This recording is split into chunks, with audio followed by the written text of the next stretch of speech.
So you're saying that is now the official rule of HHS. Anybody is eligible to get a booster by just walking into the pharmacy. It's not recommended for healthy people. No. If you don't recommend, then the consequence of that in many states is that you can't walk into a pharmacy and get one. It means insurance companies don't have to cover the $200 or so cost. As Senator Dr. Cassidy said, you are effectively denying people vaccines. We're not going to recommend a product for which there's no clinical data for that indication. Is that what I should be doing? What you should be doing is honoring your promise that you made when you were looking to get confirmed in this job. A fiery Senate showdown just erupted between Senator Elizabeth Warren and HHS Secretary Robert F. Kennedy Jr. over COVID vaccine access. Warren accused Kennedy of breaking his promise to keep vaccines available for everyone, while Kennedy insisted he's not taking them away. The exchange turned explosive, with accusations of lying, corporate influence, and even calls for resignation. Let's break down exactly what went down and why this fight matters for every American. Thank you, Mr. Chairman. So, last November, while you were under consideration to become Secretary of Health and Human Services, Mr. Kennedy, you said, quote, "If vaccines are working for somebody, I'm not going to take them away." No exceptions, no ifs, ands, or buts. You would not take away vaccines from anyone who wanted them. Then last week, you announced that the COVID-19 vaccine is no longer approved for healthy people under the age of 65. In announcing the change, you said the vaccine will be available for anyone who wants it. Now, obviously, both things cannot be true at the same moment. So let's clear this up right now, Secretary Kennedy. Will you tell America that all adults and all children over 6 months of age are eligible to get a COVID booster at their local pharmacy today? Anybody can get the booster. I'm sorry? Anybody can get it, Senator. Anybody. So you're saying that is now the official rule of HHS. Anybody is eligible to get a booster by just walking into the pharmacy. It's not recommended for healthy people. No. If you don't recommend, then the consequence of that in many states is that you can't walk into a pharmacy and get one. It means insurance companies don't have to cover the $200 or so cost.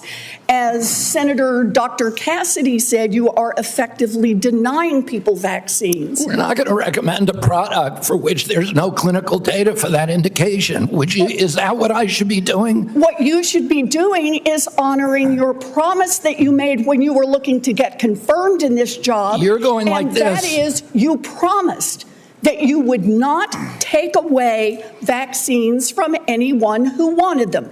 You just changed the classification of the COVID vaccine. I'm not taking them away from people, Senator. It takes it away if you can't get it from your pharmacist. Well, most Americans are going to be able to get it from their pharmacy for free.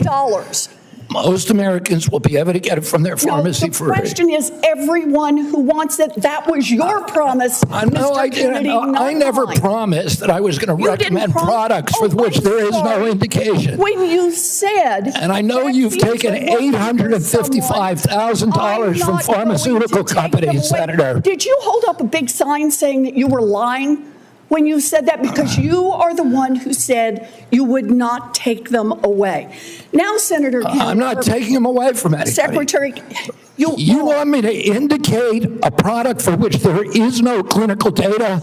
Senator, is that what you want? Secretary Kennedy, you said you wouldn't, and now you did. I'm not taking them away. Everybody can get access to them. No, they can't walk into a pharmacy the way they could last month and get access. It depends on the state. It depends on the states. A year ago, but they can still get it. Everybody can get it. Everybody can get it, Senator. So look, let's move on. You clearly are taking away vaccines. I've seen the list for what's coming up next, and that is the agenda for the next CDC vaccine panel. And first up is ratifying your COVID actions. Second is hepatitis B is on the agenda. So should Americans expect you to take away hepatitis vaccine access as well, even though you promised not to? As I said, I'm not taking vaccines away from anybody. Okay, same answer, right? You're just going to deny that when people can't get access, that you're not taking it away.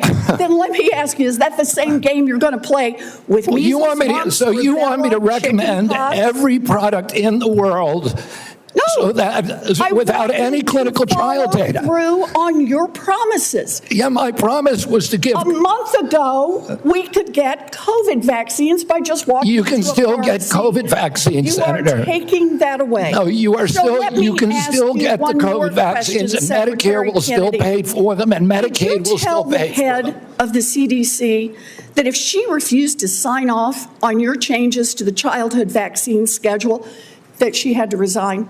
No, I told her that she had to resign because I asked her, are you a trustworthy person? And she said no. So if you had an employee who told you they weren't trustworthy, would you ask them to resign, Senator? So I'm sorry, but this is not what she has said publicly. She has said I'm not surprised about that. So you're saying she's lying? Yes. Every conversation I had with her, there were witnesses. Let me get this straight. This is the same person that less than a month earlier, you stood next to her and described her as unimpeachable, and you had full confidence in her, and that you had full confidence in her scientific credentials. And in a month, she became a liar? Yeah, you should ask her what changed. And by the way, a month ago, you were voting against her. Oh, because you thought she was either incompetent, ineligible, or unsuited to the task. I voted against her because I was afraid she was going to bend the knee to you and Donald Trump. And it looks like she didn't bend the knee, so you fired her. Look, you're putting America's babies' health at risk, America's seniors' health at risk, all Americans' health at risk, and you should resign. Senator Sanders. The Senate floor has seen its share of heated moments, but this week's exchange between Senator Elizabeth Warren and Health and Human Services Secretary Robert F. Kennedy Jr. may go down as one of the most explosive of the year. What started as a routine oversight hearing quickly transformed into a raw political fight over vaccines, broken promises, and the future of public health in America. Kennedy, once confirmed under the weight of a very specific pledge, had promised last November that if vaccines were working for people, he would never take them away. No exceptions, no ifs, ands, or buts. It was a clear statement, meant to reassure skeptics of his controversial past, and it likely helped secure him the position of HHS Secretary. Less than a year later, that promise is now at the center of a firestorm. Last week, HHS announced that COVID-19 boosters would no longer be recommended for healthy adults under the age of 65. Kennedy defended the decision by saying that there was no new clinical data to justify recommending boosters for younger, healthy people. On paper, this might sound like a technical policy adjustment. In practice, it is a seismic shift. In the U.S., when the federal government withdraws a recommendation, access doesn't just shrink, it collapses. Pharmacies often cannot administer vaccines that lack official approval. Insurance companies, no longer bound to cover them, leave people staring down a bill of $150 to $200 for a single shot. What was once a routine and free visit to a pharmacy becomes a privilege of wealth.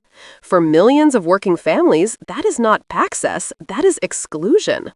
And that's where Senator Warren came in, fierce and unrelenting.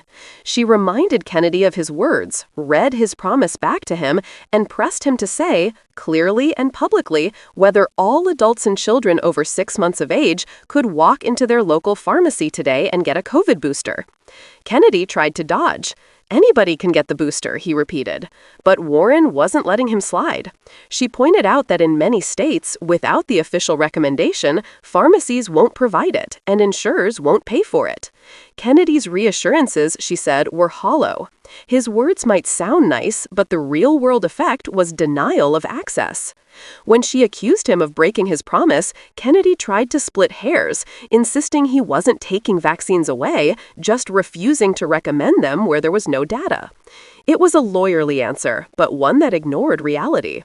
The clash escalated when Warren raised another explosive issue: Kennedy's financial ties to pharmaceutical companies. She revealed that Kennedy had taken $855,000 in donations from the industry, a staggering sum that cast a long shadow over his policy decisions. Was this about science, or was this about money? Kennedy bristled and tried to pivot back to his talking points about data and science, but the damage was done. The image of a health secretary with nearly $1 million in pharmaceutical money while simultaneously making decisions that restrict access to vaccines struck at the heart of public trust.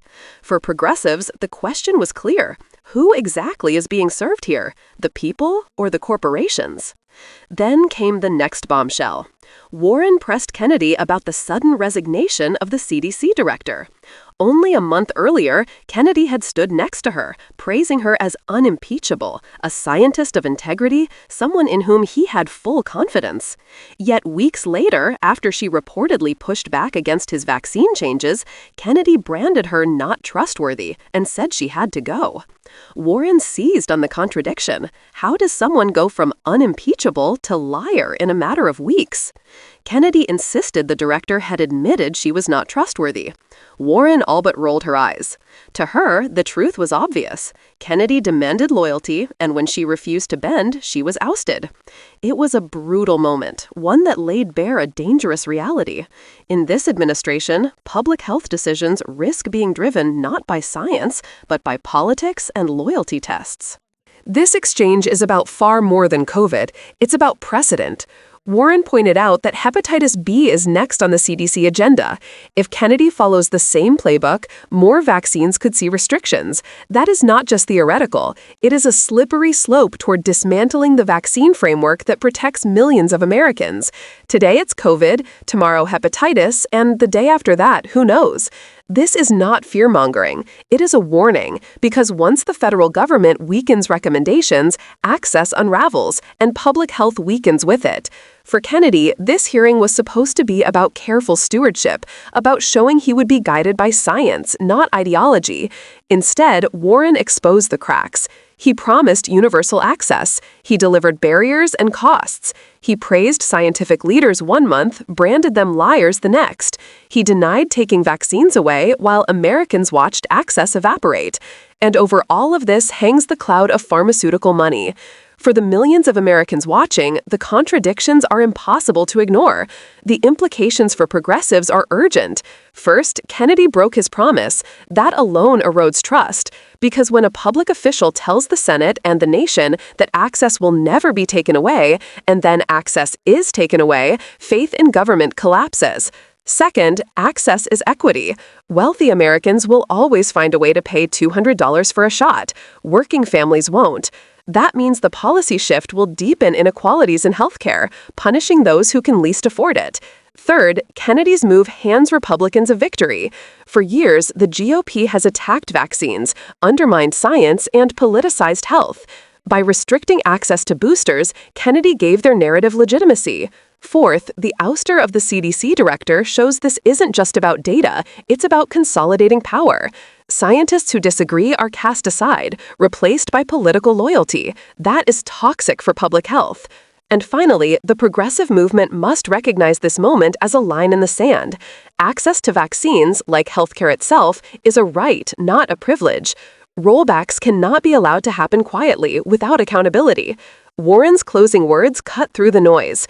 She told Kennedy he was putting the health of babies, seniors, and all Americans at risk. She called on him to resign.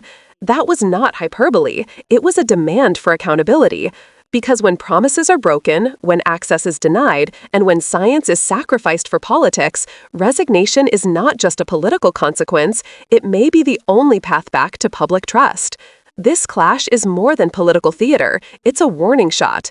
It's a reminder that public health depends not only on science, but on leaders willing to defend access and equity without compromise. Kennedy failed that test. Warren exposed it. And now the question is whether the American people and their representatives will hold him accountable. Because at the end of the day, this isn't about semantics or legal technicalities or political games. It's about the ability of ordinary Americans to protect themselves and their families. It's about whether vaccines remain available to all or only to those who can pay. And it's about whether our democracy is strong enough to demand honesty, integrity, and equity from those in power. Through the progressive lens, the answer is clear. Kennedy broke his promise. He restricted access, he undermined trust, and unless he is held accountable, America risks sliding further into a system where public health is dictated by politics, not science, and where the powerful dictate who gets care and who is left behind.